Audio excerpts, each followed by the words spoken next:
Saya ingin memberikan satu konteks yang lebih luas ya terkait dengan tajdid al-fikri dini atau al-khitabid dini. Dalam arti bahwa terus terang memang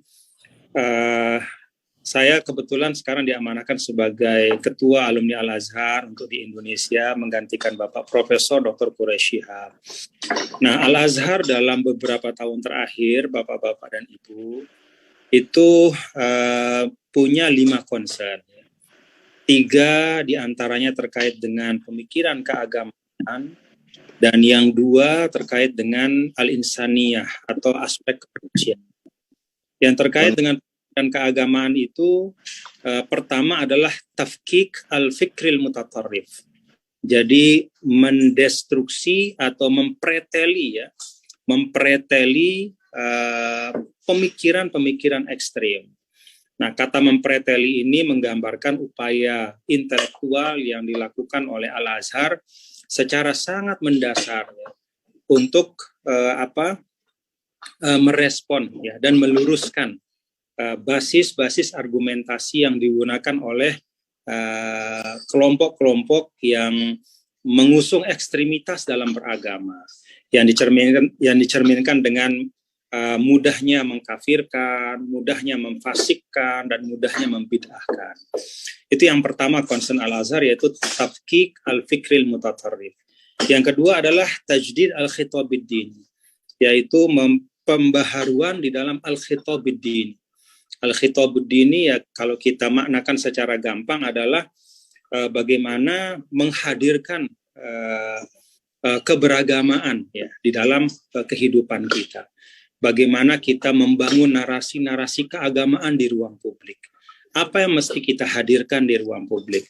Apakah kita, mohon maaf, misalnya katakanlah sebagai ulama, sebagai cendekiawan muslim, karena bisa dikatakan sebagai para juru bicara Islam.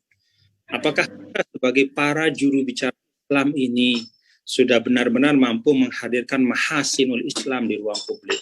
Hal-hal yang baik tentang Islam, ataukah justru sebenarnya kita menghadirkan narasi yang membuat orang menjauh dari Islam? Dulu bahkan Sayyidina Umar juga pernah mengatakan la tubaghidullaha ila ibadihi, jangan membuat Allah itu dibenci oleh hambanya. Apa Allah dibenci oleh hambanya adalah ketika kita menghadirkan untuk yang menyebabkan orang justru menjauh. Nah, itu menjadi konsep dari Al-Azhar, al-khitabud dini atau narasi keislaman itu betul-betul kita mampu hadirkan dengan baik. Nah, banyak di antara bahan ya, Bapak-bapak dan Ibu, kalau kita lihat misalnya referensi-referensi keislaman yang kita tidak sedikit di antaranya rujukan-rujukan atau katakanlah kitab-kitab turos ya, yang kita konsumsi dan kemudian kita jadikan sebagai bahan pengajaran Islam, itu tidak sedikit di antaranya yang ditulis ya fi asril inhitat. Ketika satu karya ya, katakanlah satu tulisan, satu buku, satu kitab itu ditulis ya dalam katakanlah dalam era kemunduran, dalam era kekalahan, maka pasti di dalam karya itu akan terrefleksikan ya suasana kebatinan kolektif dari masyarakat yang kalah itu. Di situ ada semangat apologetik, ada semangat menyalahkan orang lain dan seterusnya gitu. Nah, karena itu Al-Azhar menyampaikan bahwa terhadap turos ya, kita harus memiliki sikap itu nuqaddiru walakin la nuqaddisu. Kita mengapresiasi tetapi tidak mensakralkan. Artinya tetap ada upaya-upaya kritis, konstruktif ya di dalam membaca turos ya, sehingga turos itu bisa diperlakukan secara proporsional. Tidak jarang ya ketika hari ini misalnya kita mendengar ada narasi-narasi keagamaan yang ya dalam konteks misalnya berbangsa dan bernegara misalnya ya, ada narasi misalnya bahwa seharusnya kita sebagai umat Islam itu satu-satunya yang valid adalah misalnya menggunakan sistem khilafah ya. Kenapa? Ya karena sistem khilafah itu yang ada di dalam kitab fikih gitu. Kenapa dalam kitab fikih itu yang dibahas adalah sistem khilafah? Karena itulah sistem yang ada pada waktu itu gitu.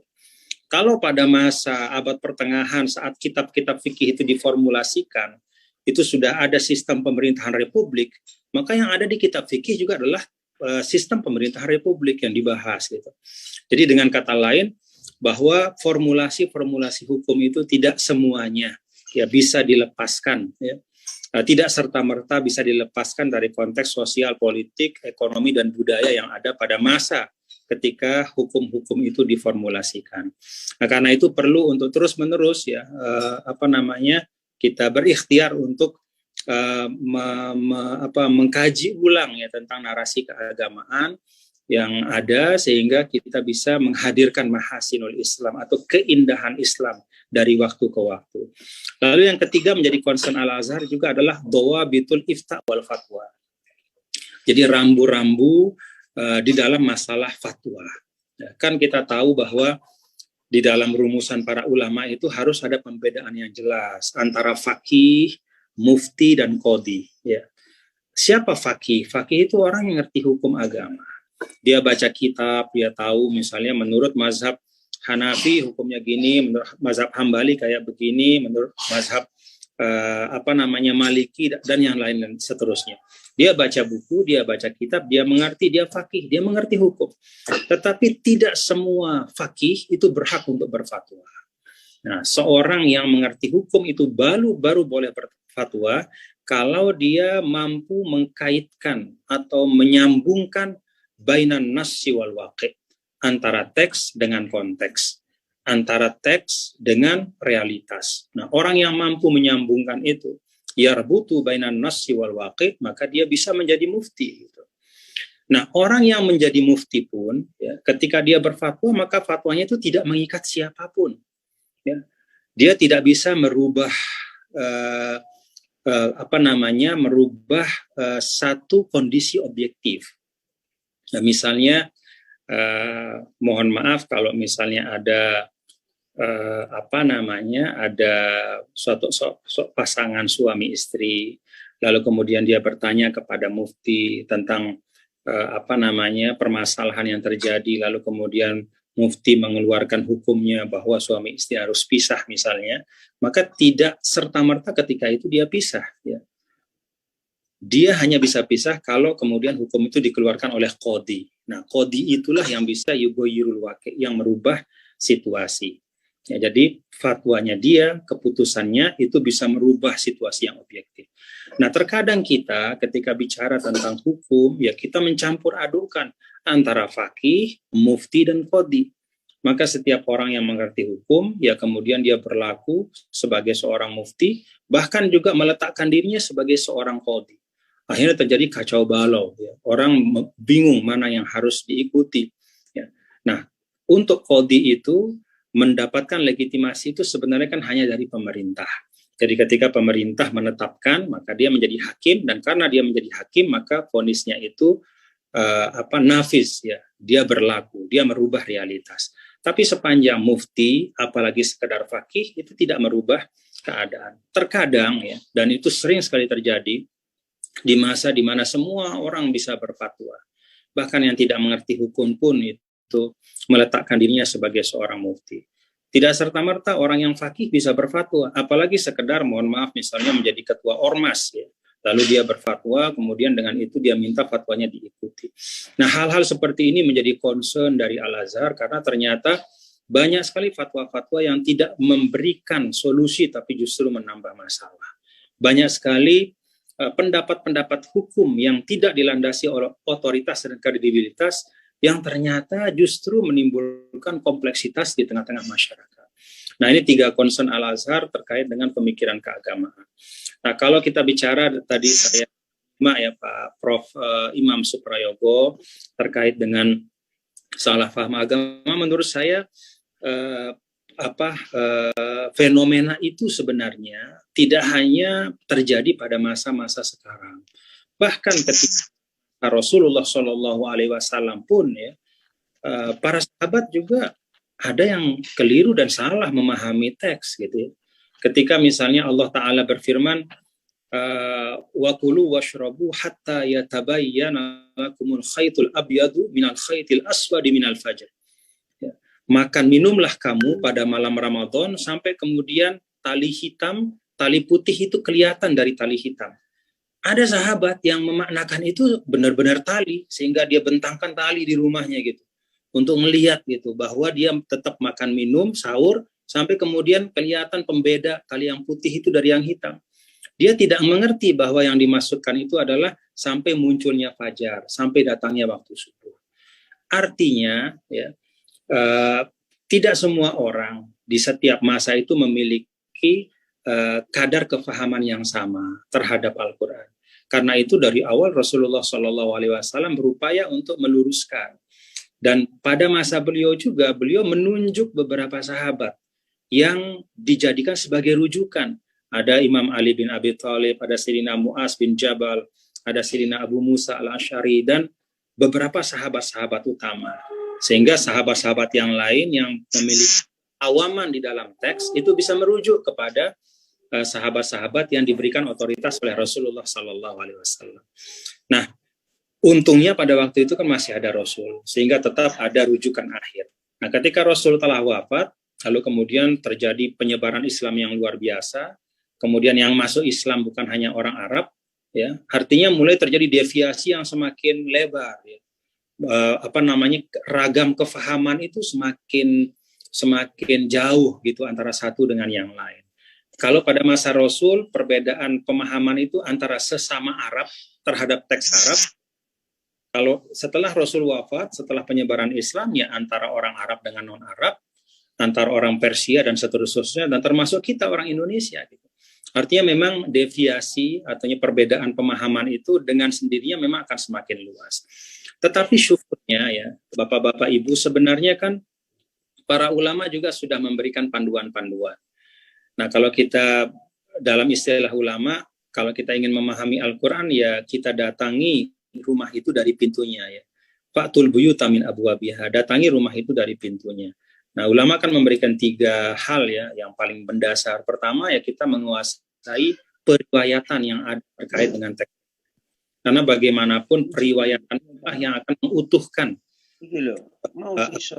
teks itu di dalam pemikiran kita. Yang kedua, kita mengerti konteks, karena Al-Quran itu kan dalalatul alfaz, yaitu kata, itu kalimat, bergantung kepada konteks. Ya, kemudian yang ketiga, itu berkaitan dengan pemahaman bahasa Arab. Nah, kalau 3 hal ini kita kuasai, ya menurut saya kita akan relatif lebih mengerti ya tentang makna-makna Al-Quran. Kalaupun terjadi perbedaan pemahaman ya setelah 3 hal ini dipenuhi, periwayatan sudah cukup, kemudian sabab sudah dipenuhi, kemudian juga kaidah-kaidah bahasa Arab juga sudah dipedomani, maka ketika terjadi perbedaan penafsiran, perbedaan itu disebut oleh ulama sebagai ikhtilaf tanawwu, perbedaan yang tidak saling menafikan. Karena itu Pak Prof Imam ya, kalau Pak Prof membaca di dalam tafsir misalnya dalam satu ayat ada 10 pendapat ya, itu jangan berkecil hati Pak Prof ya. Karena kalau dicermati 10 pendapat itu bisa jadi semuanya atau mungkin sebagian besarnya itu ikhtilaf tanawwu, perbedaan yang tidak saling menafikan tapi justru saling melengkapi. Contoh sederhana ya, misalnya ayat summa awrasnal kitabal ladzina astafaina min ibadina faminhum zalimun li nafsihi wa minhum muqtasid wa minhum sabiqum bil khairat al-ayat. Kemudian kami wariskan Al-Quran, Alkitab kepada hamba-hamba kami. Di antara hamba-hamba kami itu ada yang pertama zalim pada dirinya, yang kedua orang yang pertengahan, ya. Yang ketiga orang yang selalu menjadi pelopor kebaikan. Nah, ketika menafsirkan zalimun li nafsihi ini kan banyak sekali pendapat ulama. Ya. Ketika menafsirkan muqtasid juga sama. Ketika menafsirkan sabiqum bil khairat juga sama. Tetapi kalau kita lihat keseluruhan perbedaan itu, ternyata perbedaan itu tidak saling menafikan, tapi justru menunjuk kepada makna yang sama. Bahwa zalimul li nafsihi itu yang meninggalkan kewajiban. Bahwa muqtasid itu yang mencukupkan diri hanya melaksanakan yang wajib. bahwa yang sabiqun bil khairat adalah yang melengkapi yang wajib itu dengan yang sunnah. Nah, contohnya macam-macam. Misalnya zolimul nafsi dalam konteks sholat adalah orang yang tidak melaksanakan sholat 5 waktu. Sedangkan muktasid 5 waktunya dia jaga. Sabiqun bil khairat, selain 5 waktu dia tambah nama sholat sunnah. Dalam konteks sedekah misalnya, zolimul nafsi yang nggak mau berzakat padahal mampu. Muktasid yang mencukupkan diri hanya zakat yang wajib. Sabiqun bil khairat yang menambah zakatnya dengan sedekah-sedekahnya. Artinya apa? Demikian beragamnya pendapat itu, tapi tidak saling menafikan, justru saling melengkapi. Itu satu perspektif yang yang membuat kita lebih adem, Bapak-bapak Ibu, untuk melihat perbedaan sesungguhnya. Jadi ketika kita membaca khazanah keilmuan Islam, khususnya tafsir Al-Quran, maka 96 atau 97% itu adalah ikhtilaf tanawu, bukan ikhtilaf tadad. Perbedaan yang saling melengkapi, bukan perbedaan diametral yang saling membelakangi. Bahkan perbedaan diametral pun sebenarnya itu memperkaya khazanah hukum kita.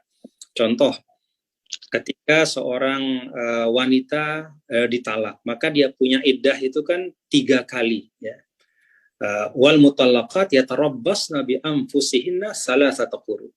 Orang-orang yang ditalak perempuan itu dia beriddah itu 3 kali. 3 kali apa? Kalau Imam Syafi'i mengatakan quru itu adalah 3 kali suci. Kalau mazhab yang lain sebagai mengatakan 3 kali haid. Antara haid dengan bersuci kan bertolak belakang. Tetapi dalam konteks kelapangan hukum, maka bertolak belakangnya ini pun juga masih menjadi rahmah gitu.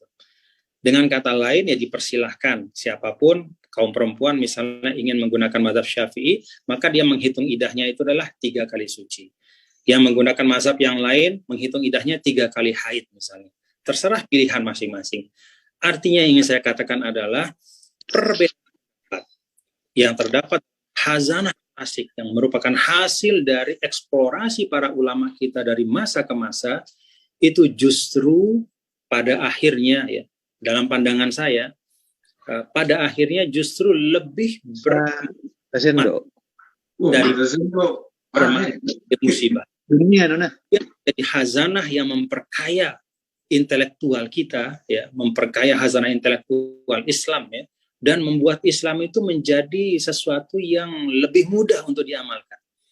Misalnya, terakhir saya ingin sampaikan, saya sebagai seorang yang bermadzhab Syafi'i misalnya, ketika saya tawaf, ya, tawaf di Ka'bah misalnya, kalau saya tetap pakai mazhab Syafi'i, itu kan nggak akan selesai tawaf saya, Bapak-bapak Ibu. Karena saya kan pasti akan tersentuh. Kalau nggak nyentuh, ya pasti disentuh kan.